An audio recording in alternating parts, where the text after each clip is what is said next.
ইসরায়েলের নিষ্ঠুরতায় প্রাণ গেছে আরও ৩৫ নিরীহ ফিলিস্তিনির। তাদের আর্তনাদ কেউ শোনেনি। এবার কি ইসরায়েলের বর্বরতার বিচারের দায়িত্ব প্রকৃতি নিজের কাঁধেই তুলে নিয়েছে?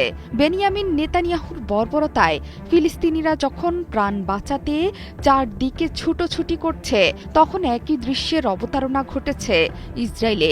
দাবানলের লেলিহান শিখায় জীবন বাঁচাতে মরিয়া হয়ে উঠেছে ইসরায়েলিরা।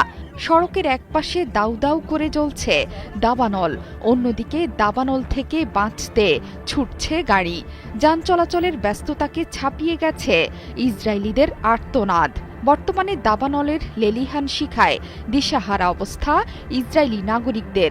জাতীয় জরুরি অবস্থা ঘোষণা হলেও ভয়ানক এই আগুন থেকে রক্ষা নেই ইসরায়েলিদের। তারা যেদিকেই যাচ্ছে সেদিকেই পিছু নিচ্ছে আগুন।